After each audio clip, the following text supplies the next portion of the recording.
Welcome to AAA Mend Meditations.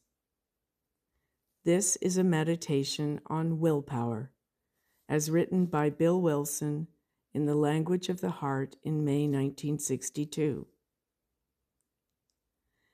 There has always been a lot of confusion about this matter of exerting the will.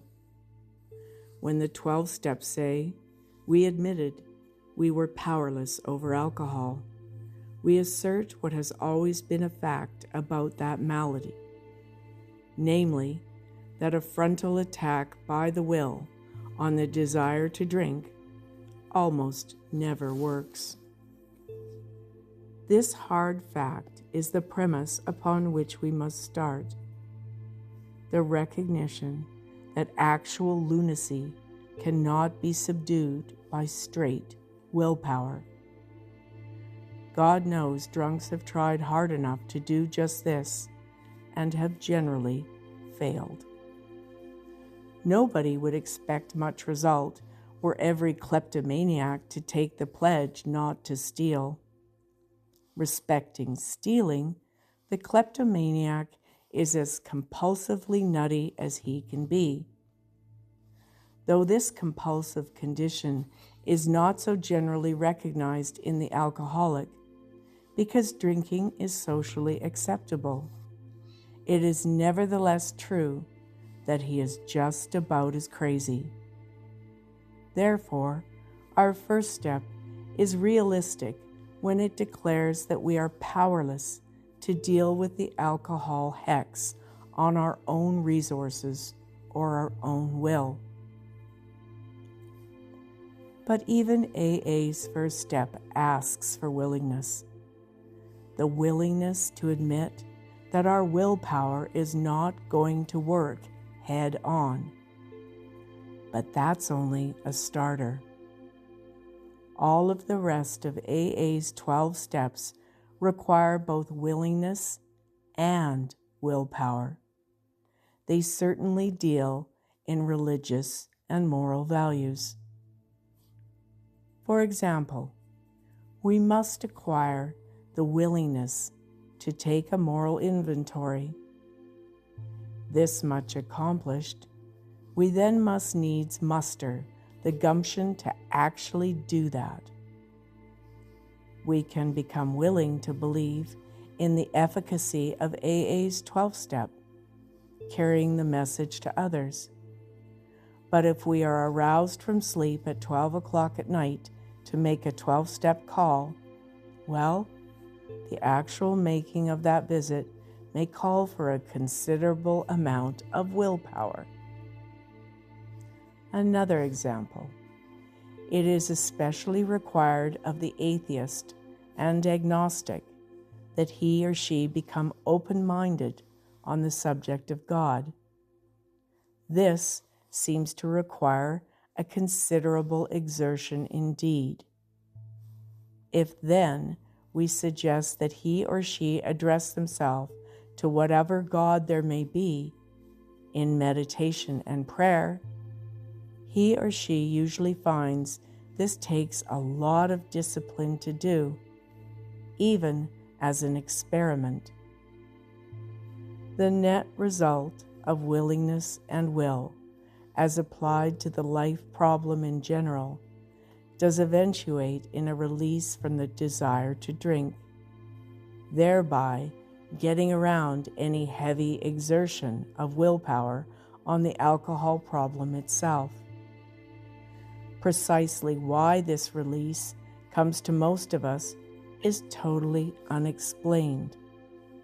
We are restored to sanity, provided we condition ourselves for the gift of restoration, or, to put it in religious terms, to the inflow of God's grace, which results in the expulsion of the obsession. To the inflow of God's grace, which results in the expulsion of the obsession. Nor does it seem to matter how we define God's grace. We can still claim, if we like, that we have tapped a hidden or unusual inner resource. We don't need to actually define just where that came from.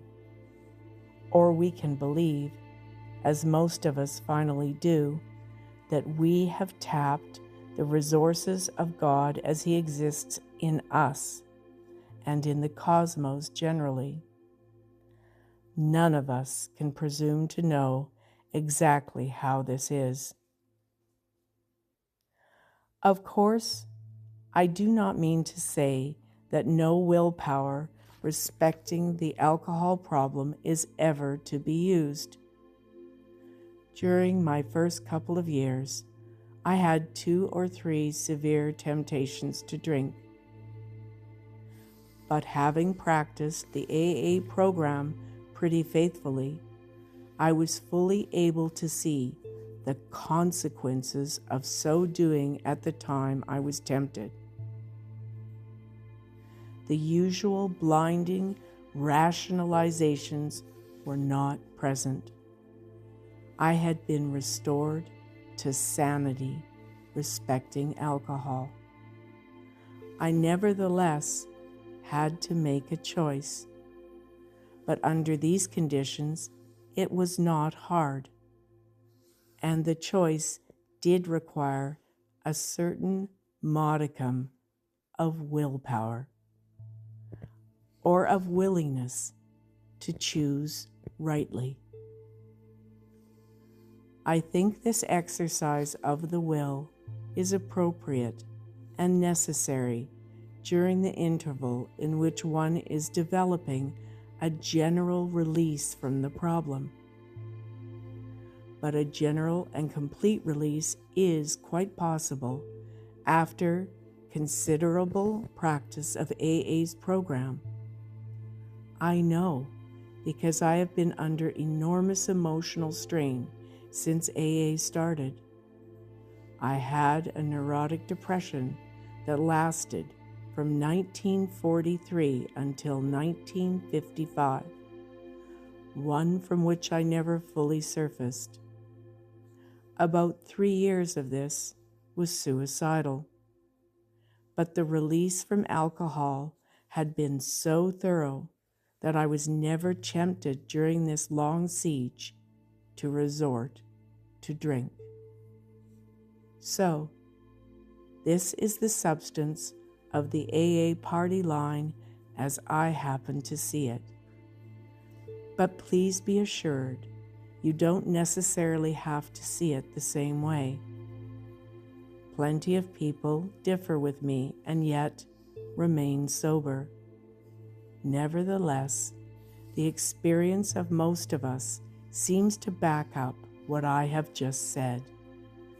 Those who try to work the program in other ways and who succeed by so doing are, in my belief, staying dry the hard way. AA's orthodoxy, if it can be called that, is merely what the majority experience suggests. You can still take your pick. Thank you for listening.